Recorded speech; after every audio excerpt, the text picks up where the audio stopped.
Hello hello everyone, मैं doctor Swati Sharma English सूत्रा में आप सभी का स्वागत करती हूँ। कैसे हैं आप सभी?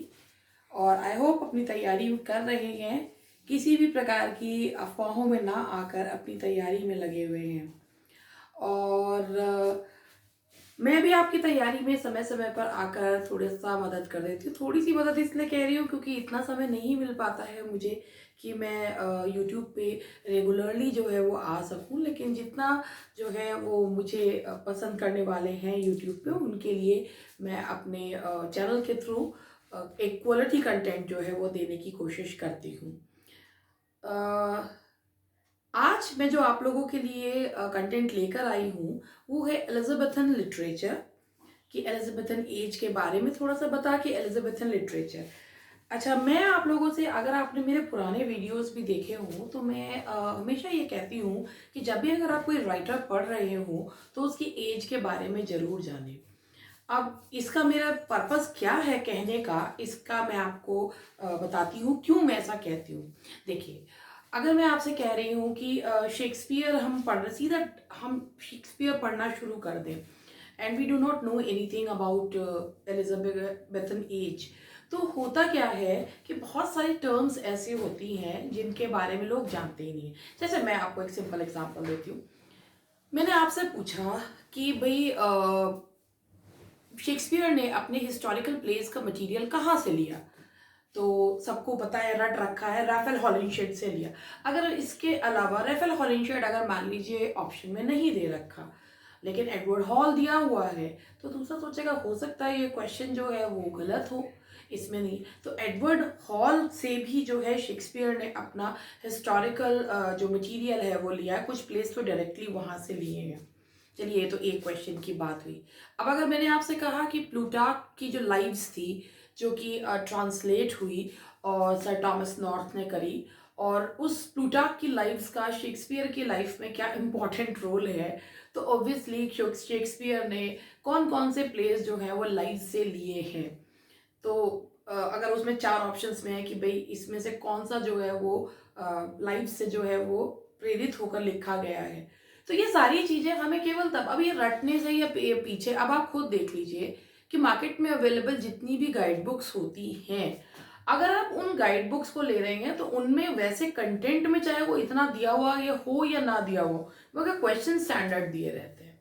अब उन क्वेश्चन को आप कहाँ तक रट लेंगे, तो उसका रेफरेंस कॉन्टेक्स्ट पता होना जरूरी होता है। उस रेफरेंस कॉन्टेक्स्ट को जानने के लिए उस पर्टिकुलर राइटर के समय में क्या क्या चीजें हुई ये हमें पता होना चाहिए। अगर मैं आपसे एक एग्जांपल, आपको सिंपल एग्जांपल दे रही हूँ कि बेन जॉनसन ने किसके बारे में कहा, और सैमुअल डॉक्टर जॉनसन ने किसके बारे में कहा कि ही रिट नो लैंग्वेज, तो दोनों के जो उत्तर हैं वो अलग अलग हैं। तो दोनों के बारे में पता होना जो है वो जरूरी होता है। तो इसीलिए मैं हमेशा एजेस के बारे में खुद भी जोर देती हूँ और दूसरों को भी ये चीज़ कहती हूँ कि आप अगर तैयारी कर रहे हैं तो इस तरीके से करिए कि दूसरों से एक कदम आगे रहिए। चलिए, अब मैंने अपनी बात आप लोगों को बता दी। अब देखते हैं कि भाई कितने लोग इस बात पे अमल करते हैं, कितने नहीं करते हैं। तो मैं आप लोगों को एलिजाबेथन एज के बारे में और एलिजाबेथन लिटरेचर के बारे में बताऊंगी। चलिए, एलिजाबेथन एज के बारे में, एलिजाबेथन एज और एलिजाबेथन लिटरेचर के बारे में आपको शॉर्ट में मैं जो है वो चीजें बता रही हूँ। देखिए, एडवर्ड सिक्स की मृत्यु के बाद जब मैरी गद्दी पर बैठी, तो 1553 में मैरी के गद्दी पर बैठने पर, मैरी जो है उसे ब्लडी मैरी कहा जाता है क्योंकि शी वॉज अ कैथलिक और वो बिल्कुल अगेंस्ट थी प्रोटेस्टेंट्स के। उसने अपने शासन काल में बहुत से प्रोटेस्टेंट्स को जलवा के मरवा दिया, and that is why she was termed bloody Mary. उसे ब्लडी मैरी जो है वो कहा जाता था। 1558 में जब क्वीन एलिजाबेथ गद्दी पर आई, तो उस समय इंग्लैंड में शांति को बनाने में क्वीन एलिजाबेथ को काफी मेहनत करनी पड़ी।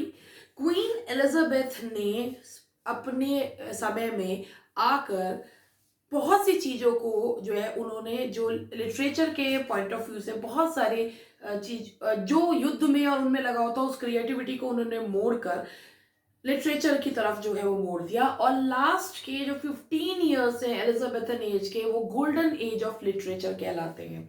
अगर मैं एक साधारण क्वेश्चन की कहती हूँ कि which age is termed as golden age of literature, 90% people know कि ये क्वीन एलिजाबेथ के पीरियड की बात करी जा रही है। लेकिन अगर मैंने आपसे ये पूछा कि who termed the latter period of Elizabethan age as golden, तो बताइए ये आपको और दूसरों को अलग करेगा। जी हाँ, बिल्कुल, कि ये टर्म जो होते हैं ये उसी समय लोग नहीं देते हैं, या क्वीन एलिजाबेथ ने ये टर्म नहीं दिया है। क्वीन एलिजाबेथ के लास्ट 15 ईयर्स के को गोल्डन एज ऑफ लिटरेचर कहा जाता है, और ये लास्ट 15 ईयर्स को जो गोल्डन एज है ये नाम दिया है सीपी स्नो ने। CP snow termed the latter period of Elizabethan as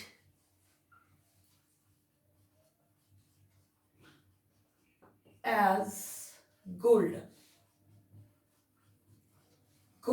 period of literature, later period, golden period of literature। तो अगर आपको यहां तक ये मेरी बात जो है वो समझ में आई कि किसने कहा था, सीपी स्नो ने लास्ट 15 ईयर्स को या लेटर पीरियड को गोल्डन एज ऑफ लिटरेचर कहा था। क्वीन एलिजाबेथ 1553 में आई, और ये सॉरी 1553 में नहीं, 1558 में आई, और 53 में तो क्वीन मैरी आई थी। क्वीन एलिजाबेथ 1558 में जब गद्दी पर बैठी तो उसके बाद उसको जब 1588 में डिफीट ऑफ स्पेनिश आर्मडा हुआ, तब यानी कि जब स्पेन के नेवल जो शिप के जो बेड़ा चला रहा था इंग्लैंड पे अटैक करने के लिए, जब उसने उसको हरा दिया, तो क्वीन एलिजाबेथ एक एब्सोल्यूट रूलर के रूप में जो है वो एक स्थापित हो गई। इस समय तक इंग्लैंड, जैसे मिल्टन ने भी कहा है कि भाई एक क्विसेंट नेशन के रूप में जो है वो उभर कर जो है वो इंग्लैंड जो है वो उभर कर आया। तो क्वीन एलिजाबेथ के समय में ही सबसे ज्यादा जो रेनेसांस की स्पिरिट थी उसे बल मिला। रेनेसांस की स्पिरिट यानी कि रिवाइवल ऑफ लर्निंग को जो है वो बल मिला। माना वो हेनरी 7 के समय में इंग्लैंड में आया था, हेनरी 8 ने उसे जो है वो पुष्ट करा, लेकिन जो वो सबसे ज्यादा जो फला फूला वो हुआ एलिजाबेथन एज में। एलिजाबेथ के समय में जो उन्होंने पैट्रोनेज दी, जो उन्होंने कई सारे जो पोएट्स, ड्रामेटिस्ट सबको जो है पैट्रोनेज दी, जिस वजह से एक लिटरेचर का गोल्डन एज जो है वो शुरू हुआ। तो क्वीन एलिजाबेथ के समय के जो लिटरेचर के बारे में हम लोग डिस्कस करते हैं, या तो मैंने आपको बताया क्वीन एलिजाबेथ कब गद्दी पर आई। क्वीन एलिजाबेथ ने अपने आप को स्थापित करा, हालांकि बहुत समय लग गया वो डिफीट ऑफ स्पेनिश आर्मडा के बाद। तो क्वीन एलिजाबेथ के एज के लिटरेचर के बारे में अगर हम बात करें तो हम सबसे पहले लेते हैं पोएट स्पेंसर के बारे में। ये आप लोगों ने नोट डाउन कर लिया होगा। देखिए, एडमंड स्पेंसर के बारे में बात करते हैं। एडमंड स्पेंसर ने खुद को कोई पोएट नहीं कहा था। He was called poet's poet by Charles Lamb। Edmund Spenser की अगर बात करें तो एडमंड स्पेंसर जो है वो क्वीन के दरबार में जाते ही नहीं पहुंच गए थे। उन्होंने अपनी फेरी क्वीन सर वॉल्टर रेले के सामने पढ़कर सुनाई थी, and he was so impressed कि वो उनको क्वीन के सामने लेके गए, और क्वीन ने उनको खुश होकर एक पेंशन जो है वो 50 पाउंड्स की पेंशन जो है वो उनके लिए दी। 6 बुक फेरी क्वीन की 6 बुक फेरी क्वीन की, ये एक एपिक के रूप में था, मिनी एपिक आप कह सकते हैं। 6 बुक्स वर पब्लिश्ड 1596 तक। 6 बुक ही जो है वो फेरी क्वीन की पब्लिश हुई। एडमंड स्पेंसर का इसके बाद है शेफर्ड्स कैलेंडर। उनका वर्क है शेफर्ड्स कैलेंडर। ये वर्क उन्होंने अपने फ्रेंड सर फिलिप सिडनी को डेडिकेट करा है। इसमें 12 एक्लॉग्स हैं, 12 एक्लॉग्स, जिनमें हर एक्लॉग एक मंथ के लिए जो है वो ईच एक्लॉग रिप्रेजेंट अ मंथ। इसमें जो शेफर्ड है, the shepherd is Colin clout. ये जो कैरेक्टर है कॉलिन क्लाउट का, ये सबसे पहले स्केल्टन ने यूज किया था, जो कि हेनरी सेवेंथ के दरबार का मुख्य कवि था। स्केल्टन ने जो है वो कॉलिन क्लाउट को, कैरेक्टर को जो है वो बनाया था, और इन्होंने स्पेंसर ने वो कैरेक्टर कॉलिन क्लाउट का अपने शेफर्ड्स कैलेंडर में लिया। 12 एक्लॉग्स हैं। एक्लॉग्स का मतलब होता है गांव की पृष्ठभूमि पर आधारित पोएम्स, और इसमें जो शेफर्ड दिखाया है दैट इज कॉलिन क्लाउड, और वो जो है ये जो पोयम है, ये जो शेफर्ड्स कैलेंडर है, ये डायलॉग फॉर्म में लिखी गई पोयम है। तो आई होप आपको शेफर्ड्स कैलेंडर के बारे में जो है वो पता चल गया होगा कि शेफर्ड्स कैलेंडर क्या है। इस पोयम के बारे में कहते हैं कि इसने बिगनिंग करी थी English renaissance literature. This poem began the English Renaissance in literature। उसके बाद शेफर्ड्स कैलेंडर के बाद आते हैं एमोरेटी पे। एमोरेटी जो स्पेंसर का वर्क है, एमोरेटी का मतलब होता है लिटिल लव्स।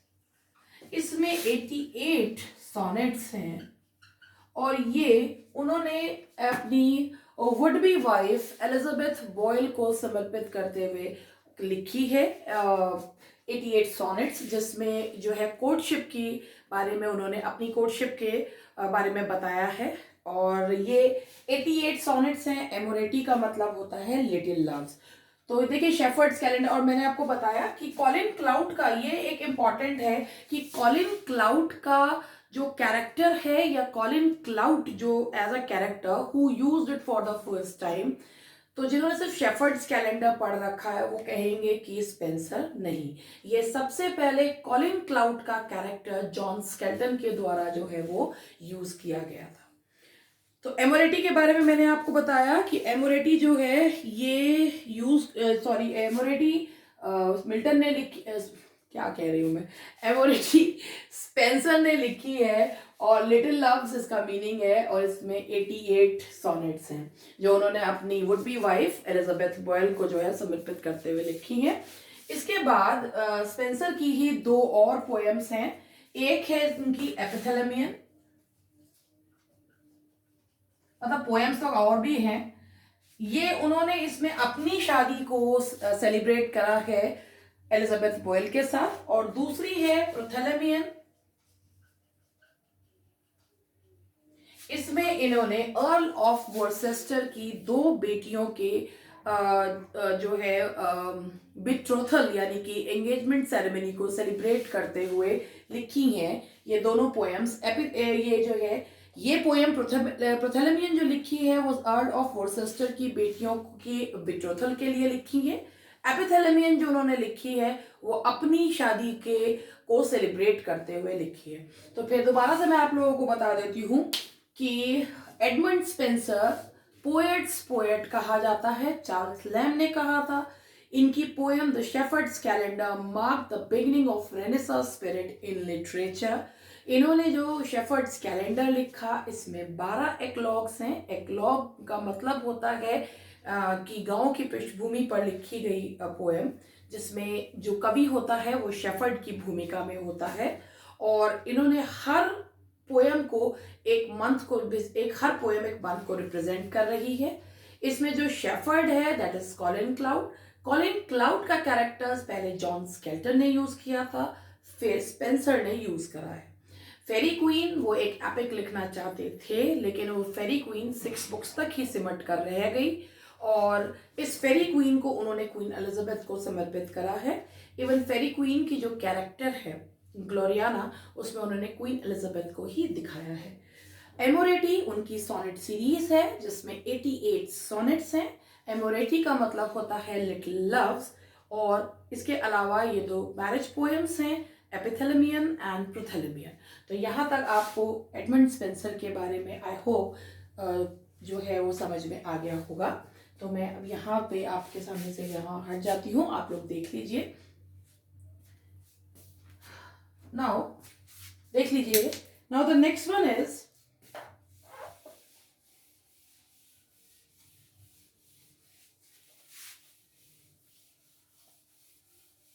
चलिए बात करते हैं अब सर फिलिप सिडनी की। सर फिलिप सिडनी, इन्होंने लिखी है, इनकी रचना है एस्ट्रोफेल एंड स्टेला।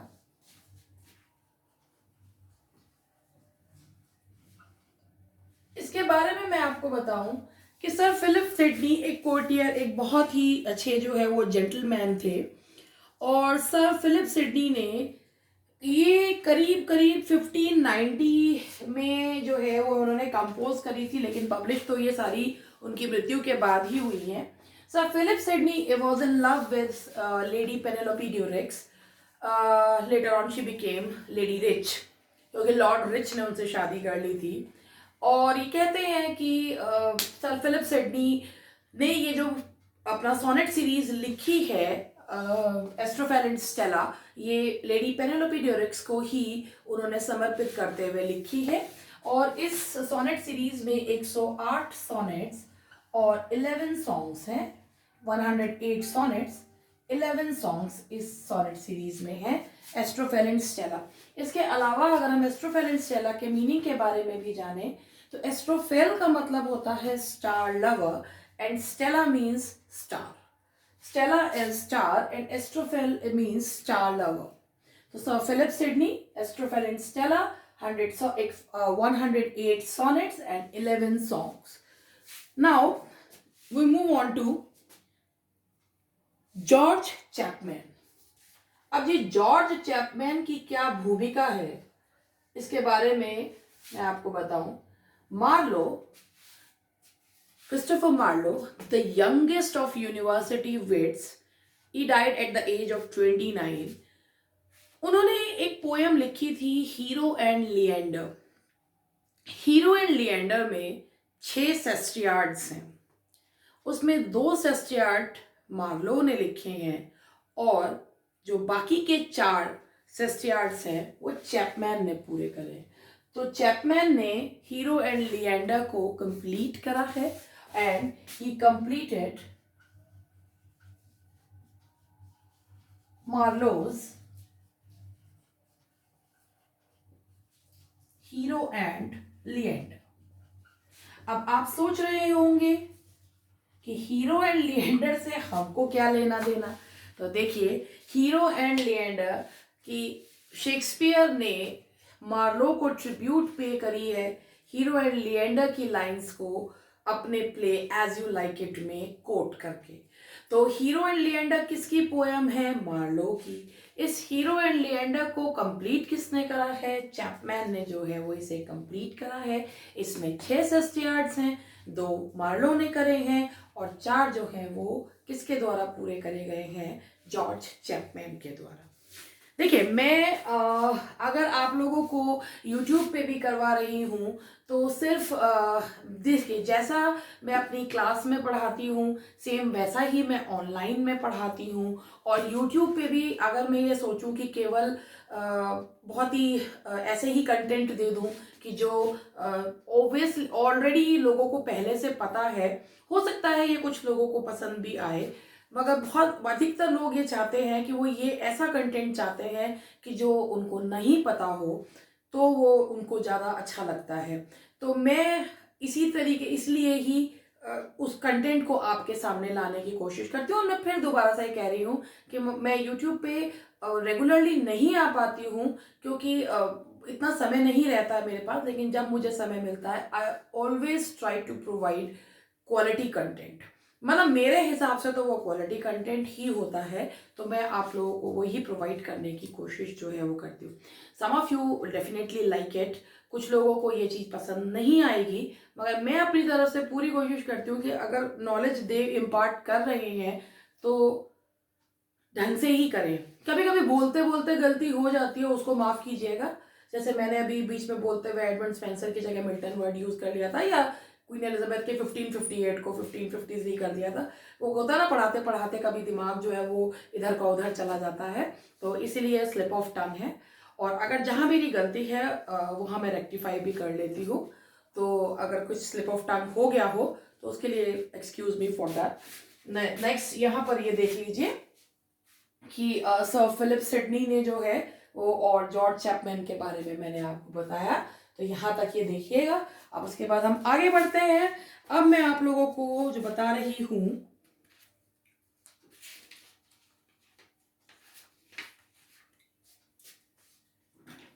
चलिए इसी में ही आगे बढ़ते हैं. अब मैं आप लोगों को एलिजाबेथन एज के काफी वे जो हमारे टीजीटी पीजीटी के पॉइंट ऑफ व्यू से भी काफी इंपॉर्टेंट है. विलियम शेक्सपियर की 2 पोएम्स के बारे में मैं आप लोगों को बताऊंगी. विलियम शेक्सपियर ने पोएम्स वीनस एंड एडोनिस और द रेप ऑफ ल्यूक्रीस, ये 2 पोएम 1592 से 94 के बीच में शेक्सपियर ने ये 2 पोएम्स लिखी. आप ये देखिए, Venus and Adonis and the rape of Lucrece. अब उसी समय क्यों लिखी, इसका एक रीजन है. उस समय प्लेग की वजह से जो थिएटर्स थे वो बंद हो गए थे, और जो वाकई में जितने भी जो थिएटर्स में काम करने वाले थे उनकी स्थिति बहुत ज़्यादा खराब हो गई थी. लेकिन इस दौरान शेक्सपियर ने इतने रिलेशंस जो है वो बना लिए थे कि उसकी कंडीशन इतनी खराब नहीं हुई थी, और उसने अब earl of Southampton WH Henry Wriothesley को समर्पित करते हुए ये दोनों पोएम्स लिखी 1593 या 94 में. वीनस एंड एडोनिस के लिए तो उसने एक लाइन भी यूज करी है, the first air of my invention, the first air of my invention. ये उसने वीनस एंड एडोनिस के लिए कहा है. और वीनस एंड एडोनिस ओविड की मेटामॉर्फोसिस से जो है वो ली गई है, और ये कहानी ओविड की जो है वर्स फॉर्म ली गई है, यानी कि कहानी कहती हुई कविता. दोनों में उसने यही यूज करा है, चाहे वो वीनस एंड एडोनिस हो या रेप ऑफ ल्यूक्रीस हो.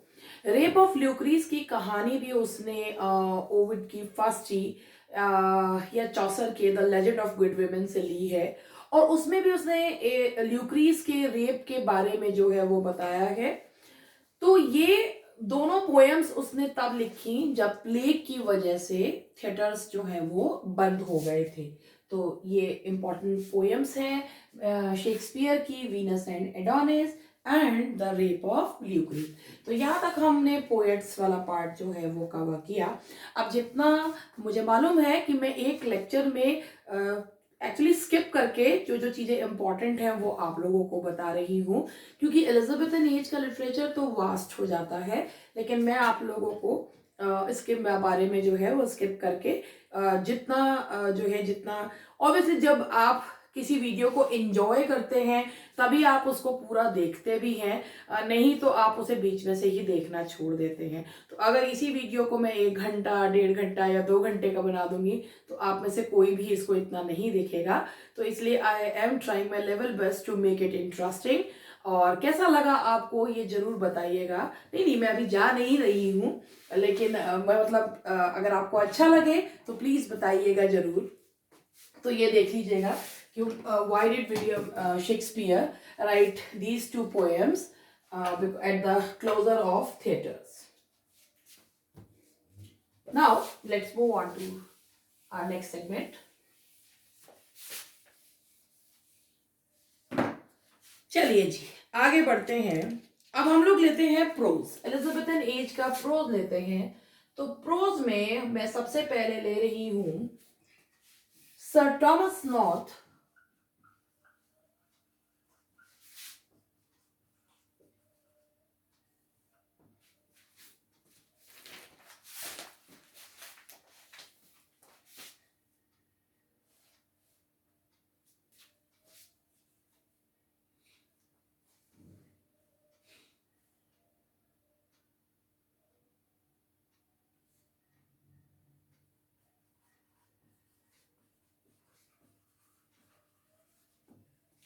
he published an English translation of Plutarch's Lives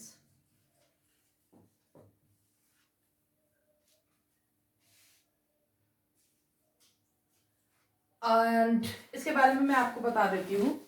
sir Thomas North ने, जो ग्रीक हिस्टोरियन था प्लूटार्क, उसका जो वर्क था प्लूटार्क की लाइव्स जो वर्क है उसको ट्रांसलेट करा सर टॉमस नॉर्थ ने, और उन्होंने इस किताब को डेडिकेट करा क्वीन एलिजाबेथ को। And this book is very important from the point of view of exam. Why? क्योंकि ये जो बुक है इसमें से शेक्सपियर ने अपने काफी सारे प्लेज का जो है वो प्लॉट जो है वो इसमें से लिया है, जैसे Antony and Cleopatra, Julius Caesar and Coriolanus का प्लॉट जो है वो इतना ज्यादा इनमें से मिलता है कि इवन आप पेज नंबर देख के ये भी बता सकते हैं कि कहाँ से ये लाइंस जो है वो उसने ली होंगी। तो Antony and Cleopatra, Coriolanus and Julius Caesar जो है वो प्लूटार्क लाइव्स या टॉमस नॉर्थ ने जो ट्रांसलेट करा था वहां से, उनके इंग्लिश ट्रांसलेशन में से हमें ये देखने को मिलता है, प्लॉट इन प्लेस का देखने को मिलता है। तो दिस इज वेरी इंपॉर्टेंट कि शेक्सपियर ने अपना ये कहाँ से लिया है, कौन थे सर टॉमस नॉर्थ। वो क्वीन एलिजाबेथ के राज में एक ट्रांसलेटर थे, और उन्होंने ग्रीक हिस्टोरियन प्लूटार्क की वर्क को ट्रांसलेट करा, उसे डेडिकेट करा किसे, क्वीन एलिजाबेथ को। चलिए आगे बढ़ते हैं। और हाँ जी, टाइमन ऑफ एथेंस भी है इसमें। द नेक्स्ट वन इज, अब हम फिर दोबारा से प्रोज में आते हैं सर फिलिप सिडनी पर, तो आप यहां तक ये देख लीजिएगा। अब हम आते हैं सर फिलिप सिडनी पर। सर फिलिप सिडनी ने, पहले से हटा देती हूँ,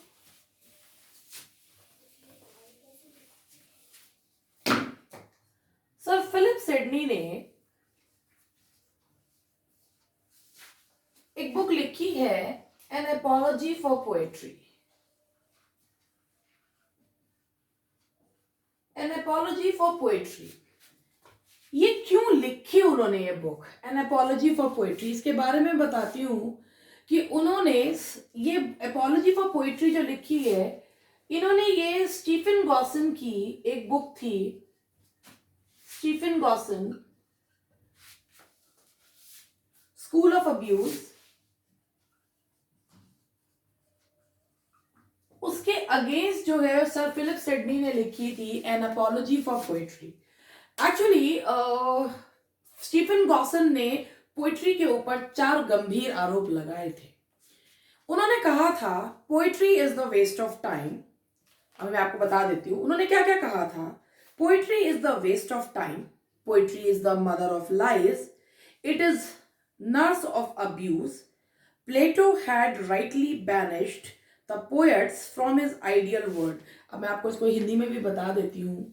उन्होंने कहा था पोएट्री एक समय की बर्बादी है, पोएट्री झूठ की जो है वो स्रोत है, और पोएट्री जो है वो एक abuse, is the nurse of abuse. Poetry जो है वो नर्स है अब्यूज की, और प्लेटो ने सही में सारे पोएट्स को अपने आइडियल वर्ड से बैनिश जो है वो किया हुआ था। इसके विरोध में सर फिलिप सिडनी ने एपोलॉजी फॉर पोएट्री लिखी, क्योंकि उनका ये मानना था कि एलिजाबेथन एज में राइटर्स पोएट्री पर इतना ध्यान नहीं दे रहे हैं, and poetry is not the mother of lies और वेस्ट ऑफ टाइम। और उन्होंने ये कहा कि पोएट्री तो बहुत ऊपर है, ये एक कम्युनिकेशन का साधन है, and it is far above history and philosophy. ये सर फिलिप सिडनी का मानना था। तो उन्होंने लिखी एन एपोलॉजी फॉर पोएट्री, किसके अगेंस्ट लिखी? स्टीफन गॉसन के स्कूल ऑफ अब्यूज के अगेंस्ट। तो यहां तक मैंने आपको एक ओवरव्यू दिया। अगर आपको ये ओवरव्यू समझ में आया तो बताइएगा। मैं फिर आपसे कल जरूर मिलूंगी, नेक्स्ट लेक्चर में इसे कंटिन्यू करूंगी, अभी एलिजाबेथन लिटरेचर को। और इसके अलावा मैं आप लोगों से एक क्वेश्चन जो है वो आपके लिए छोड़कर जा रही हूँ कि टेमिंग ऑफ द श्रीयू का प्लॉट शेक्सपियर ने कहाँ से लिया है, ये आप लोगों को मुझे बताना है। आंसर्स कमेंट बॉक्स में जरूर दें, तो मुझे भी ये लगेगा कि हाँ आपने वीडियो को एंड तक जरूर देखा। तो जरूर बताइएगा टेमिंग ऑफ द श्रीयू का प्लॉट कहाँ से लिया है शेक्सपियर ने। और वैसे मैं इसे क्लियर करूंगी नेक्स्ट लेक्चर में। I hope you enjoyed the lecture and let me also know about it. Thank you very much. मिलते हैं कल।